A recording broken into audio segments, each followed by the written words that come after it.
Hi, this is Christopher Jennings with Westgate Property Management in Nashville, Tennessee, and what we're here to talk about today is what does it cost to be a landlord? For most of us, we don't own our homes outright.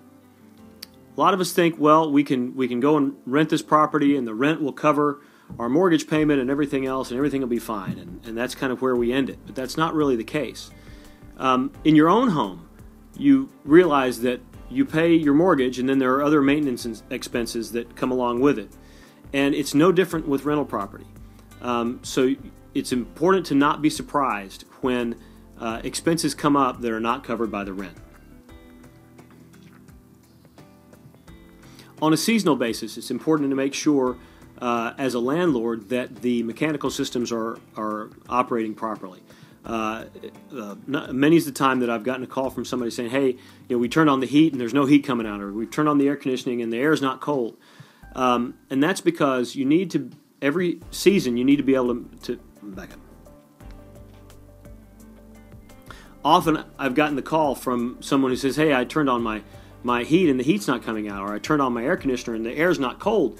And that's because you need to make sure to maintain the HVAC systems, the mechanical systems, the plumbing systems on a seasonal basis. Sending out a qualified technician to check the HVAC system every fall and every spring so that when your tenants call for that air, it's the temperature it's supposed to be. The same goes for the plumbing system. Different jurisdictions have, different areas of the country have different building methods. I know here in Tennessee we have both crawl space and slabs. Depending on where they're built. In a crawl space, a cold winter, those pipes can freeze and burst if they're not properly insulated. There are any number of seasonal maintenance items, including landscaping. The trees can continue to grow, the bushes and so forth.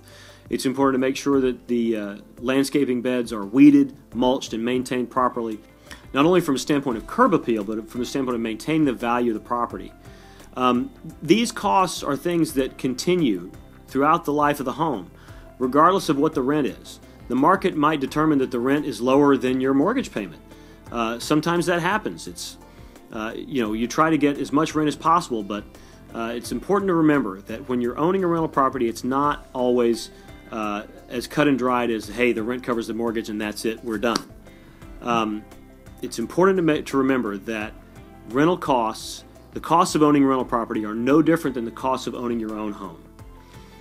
If you have any other questions about what it costs to own rental property or how a professional property manager might be able to help you, feel free to give me a call. This is Christopher Jennings with Westgate Property Management. Thanks very much for joining us.